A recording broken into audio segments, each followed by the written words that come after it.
I'd like to call this meeting of the West Haymarket Joint Public Agency to order. My name is Lyrian Gaylor Baird, and with me to my right is Regent Tim Clare, and to my left, Councilwoman Tammy Ward. This is a public meeting subject to the Open Meetings Act, a copy of which is located in the back of these chambers. And the order of the business is that the clerk will read each item on the agenda, and then staff will come forward and make a brief presentation. At that point, any speaker may come, and we will take public comment, 5 minutes worth of public comment, and we appreciate when you come up, if you could please state your name and address for the record. At this time, I would like to call for approval of the minutes. So moved. Second. Moved by Claire, second by Ward. Please call the roll. Gaylor Baird? Yes. Ward? Yes. Claire? Yes. Moving on to item 4 of our agenda, we have our payment register, and we'll wait for Mr. Kaufman to come forward. Good afternoon. Brandon Kaufman, Treasurer for the West Haymarket JPA. You have before in your packet, you have the 2019 payment register and also the 2019 expenditure reports. I'm going to go over the highlights of the payment register for you. So September total of expenses of $793,961. Some of the highlights in there, we had the operating increment of $150,000. That's and then also the sponsorship payment from IMG. Those are basically quarterly distributions from the JPA back to the Pinnacle Bank Arena. We had parking management expenses included. Oh wait, I'm sorry. No, we didn't.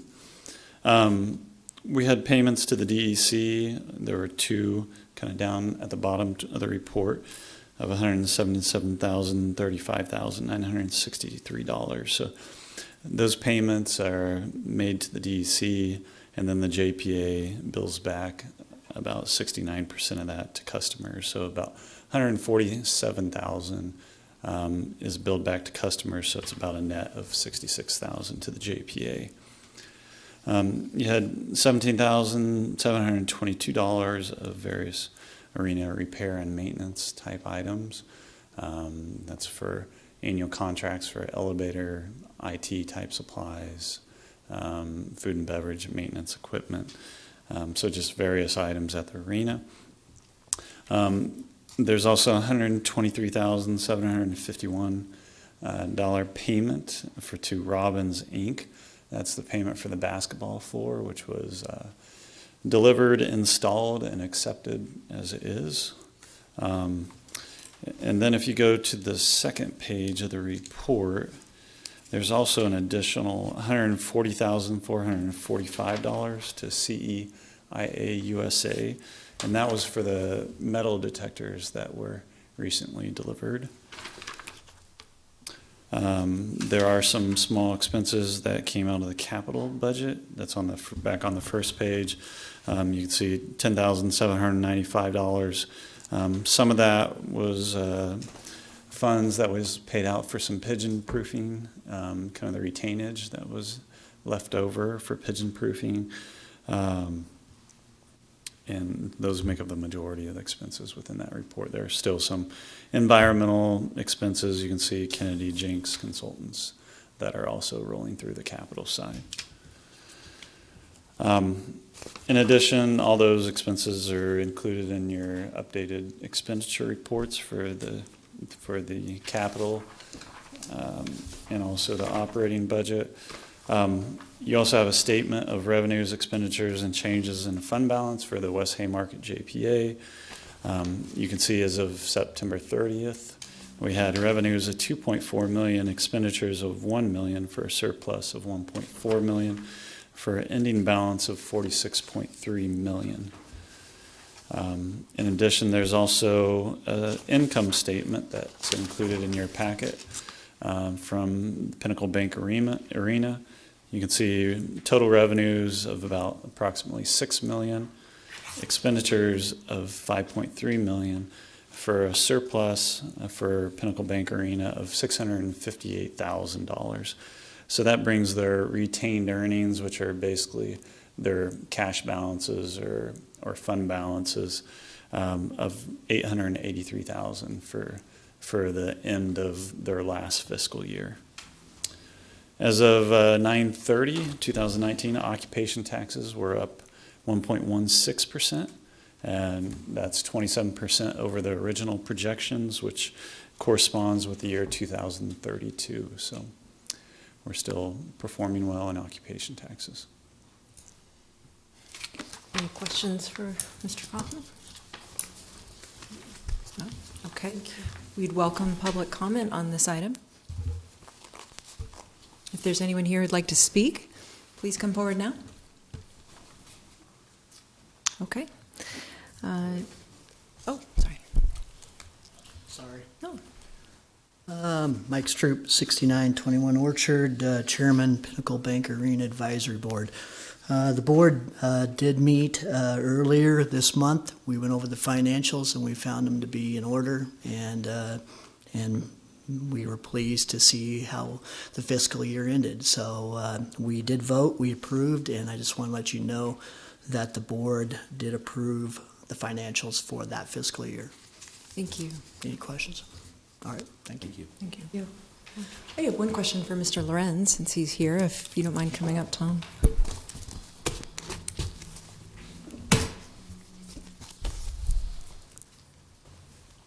Good afternoon. Good afternoon. If you don't mind stating your name and address for Oh, the sure. record, Tom sorry. Lorenz, General Manager, Pinnacle Bank Arena. Thank you. Mr. Kaufman touched on the metal detectors. Just wanted to ask you to give us a synopsis of the experience with the recent concert. Certainly, we'd love to. So initially, we had 6 metal detectors we've had for the last year and a half. Now, with the purchase of 22 additional metal detectors, we're able to cover all the doors for entrance and also backstage entrance.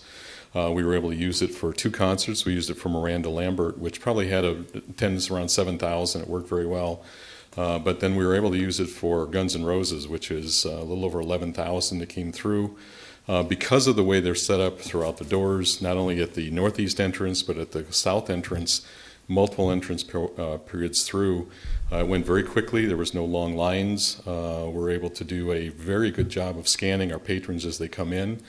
We not only have the metal detectors, but there's what they call a divesting table next to it, so someone can walk through, take metal items out, slide them in the divesting table, walk through the metal detector, pick it up on the other side, and it's a very quick and efficient way.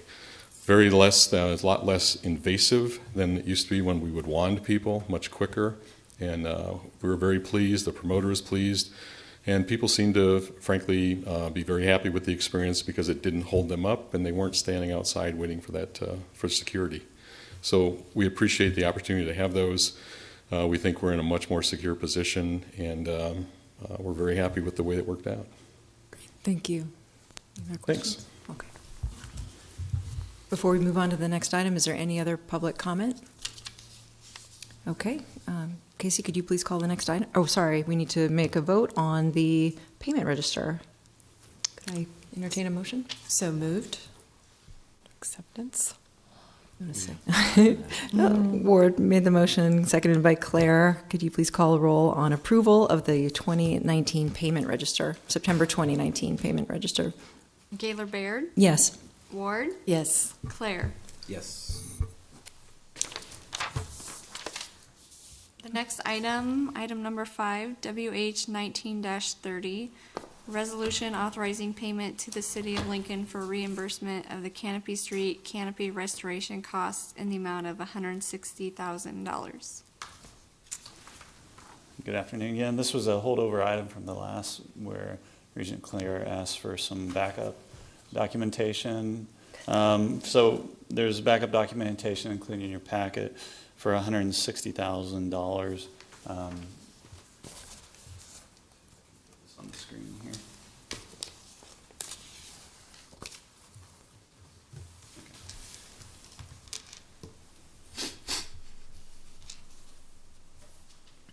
So these are items related to the installation of the canopy, the final installation, down on the liner building project. That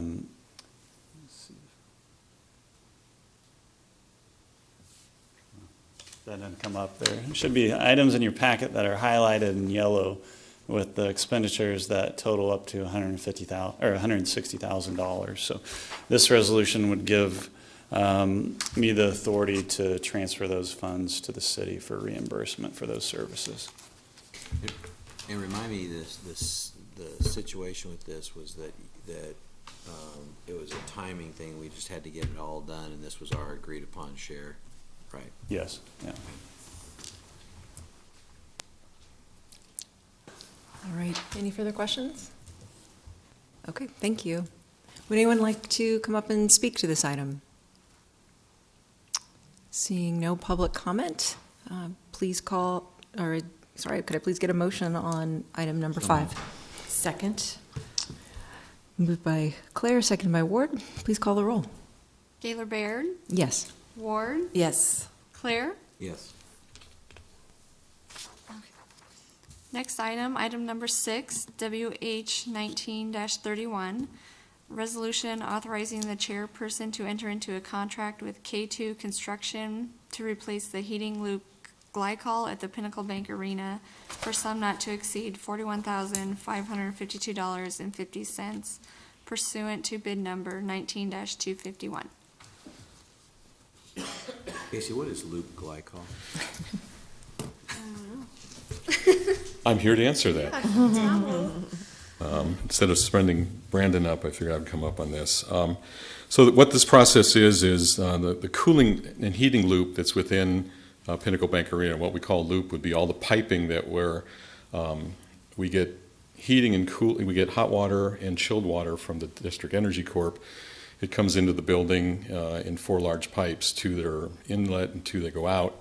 Comes through our mechanical room, and the transfer cases there take that heating and put it into our heating and cooling loop. So we have liquid that flows throughout the building. Inside the pipes is a liquid. It's not just water, it's a glycol mixture.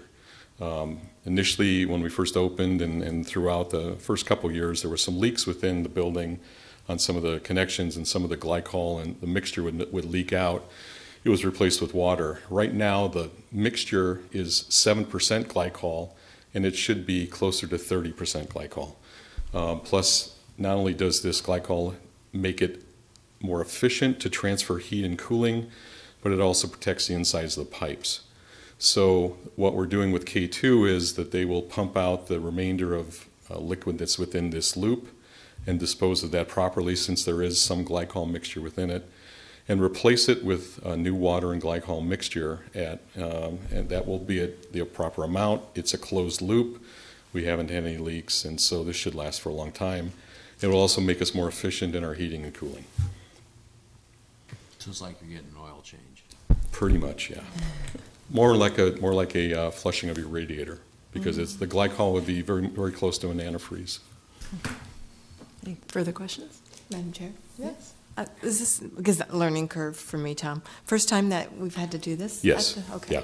How often do you think we'll have to, or is it just as I would needed? anticipate doing it for a long time again. Okay. And it's part of this has a couple of 55-gallon drums of glycol. So if there is any sort of transfer, or we can continue to do the testing, if some has to be added, Sure. we'll add that on a regular basis. But this is this should be. I don't expect to do it again, at least not while I'm there.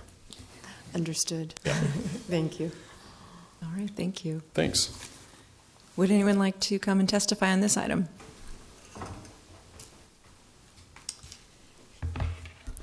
Jane Kinsey with Watchdogs. So this has been there before at the original.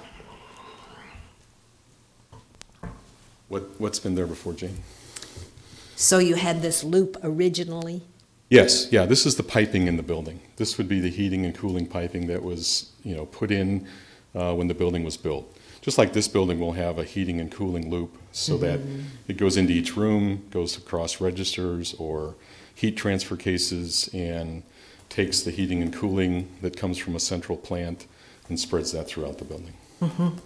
And so just the mixture leaked out, is that what you're saying? Correct. And what caused that? In initial construction with a building that's 477,000 square feet and probably literally miles of piping, apparently there was some loose connections, and so those things were dealt with and taken care of as quickly as possible. But it did change the mixture that was within the loop, and so this is resetting that mixture back to an appropriate level so that the heat transfer is appropriate and also the amount of protection for the pipes inside is appropriate. And what caused the loose connections? I'm not the construction Poor expert. construction? No, I wouldn't say poor construction. Again, when you have literally probably miles of piping, for a loose connection to happen somewhere in there is not something that would be unusual in any new construction process. Nobody went back to the construction people to see if they had some liability? We actually did when they were the ones who came in and fixed the areas that were loose. They did? And what company was that? The overall contractor, well, beyond Mortensen, Was it Mortensen? who would have been the piping contractor? Waldinger, yes. Waldinger. Waldinger Construction. Walled Air? Waldinger, Whaldinger.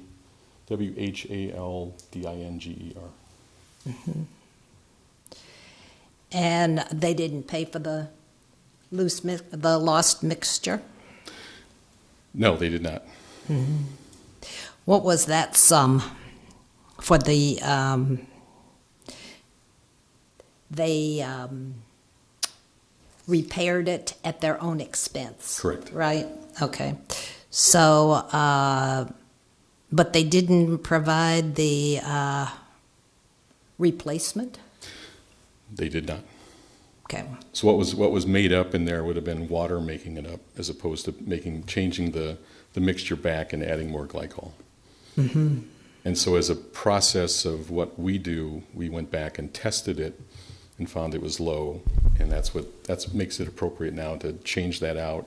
And instead of just adding more glycol to it, since some of this has some corrosion and corruption in it, it's better to change it out and make the process new. You did that, or PC Sports did that, or who Did what? tested? You said we found that this mixture wasn't right. Part of the testing process, we can do it with our inside engineers, but we can also work with Waldinger or whoever else. And I don't know particularly which staff did that. I don't have that answer for you right now. Okay. It's one of your staff, though. Our staff has the ability to do it, but I don't know who did that, Jane. Okay.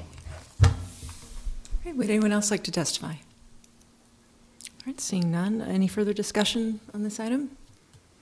All right, please call the roll. Is there a motion? Oh, pardon me. Could I second? Moved by Claire, seconded by Ward. Please call the roll. Gaylor Baird? Yes. Ward? Yes. Claire? Yes. Next item, item number 7, WH 19-32, resolution authorizing the chairperson to enter into a contract with Nemaha Landscape Construction for line item 1, Olson Streetscape improvements for a sum not to exceed $224,800 pursuant to bid number 19-245. Good afternoon, Adam Hobel-Heinrich with PC Sports. We came to the board a few months ago with a contract to design this project, and what it stems back from is historically the JPA has managed the streetscape design and construction within the West Haymarket to maintain its general look and consistent feel in the West Haymarket. So that was worked out with the redevelopment agreement to have JPA handle this for the Oscar 2.0 project. So this is the area south of the existing Olson building along Canopy Street and Harris Overpass. If I can get that there. It is just generally streetscape. It includes sidewalks, some pedestrian lighting, a couple of trees, benches, and planters. very consistent to what is within the West Haymarket. Went through the design process, went through bidding with purchasing. The lowest responsible bidder appears to be is Nemaha Contracting, and we move for approval. It is under our estimate we had for this work. So I'll take any questions. Any questions? Thank you. Would anyone else like to come and make public comment on this item?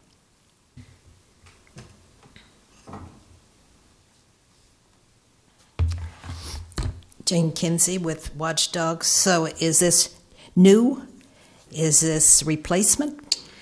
It is new work, yes, Okay. because of the new Oscar 2.0 building. What? It's for the new development south of the existing Olson building, north Okay. of Harris Overpass. And this doesn't have anything to do with the architecture that you did last month? This is old stuff? This is the we did award the design of this a few meetings ago, and then this is the design Result. plus the bidding plus now we have the low bidder.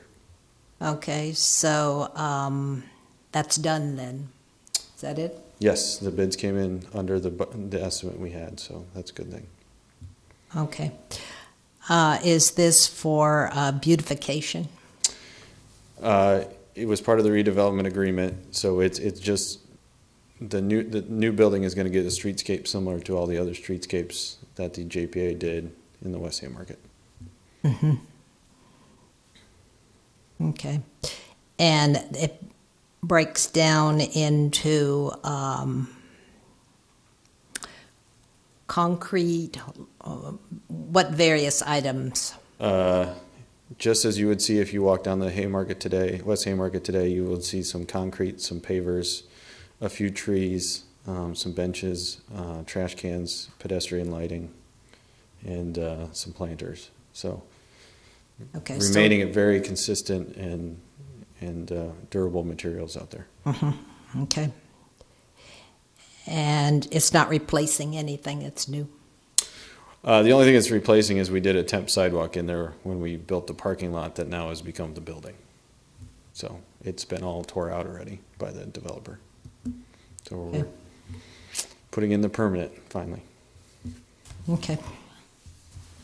So the landscape materials that you have now will match and coincide with this new, the new work at Oscar 2.0? Yes, the concrete will have the same kind of difference in looks, so that there's different finishes to kind of create a striping effect. That's going to be consistent as it is in the rest of West Haymarket. Pavers are going to be in the same spot, same kind of trees, same tree grades, same benches. So that's the idea behind this, is we maintain that consistency on canopy, especially the canopy we have. The historic canopy is very consistent too, so it's a good thing for the look. Okay, thank you. Questions? Thank you. Thank you very much. Any further comment on this item? If not, I would entertain a motion on West Haymarket 19-32. So moved. Second. Moved by Ward, second by Claire. Please call the roll. Gaylor Baird? Yes. Ward? Yes. Claire? Yes. Next item, item number 8, sets the next meeting date for Monday, November 25th at 3 p.m. here in council chambers. Great. And now the final item on our agenda. Could I get a motion to adjourn? So moved. Second. Please call the roll. Gaylor Baird? Yes. Ward? Yes. Claire? Yes. Thank you very much, everyone.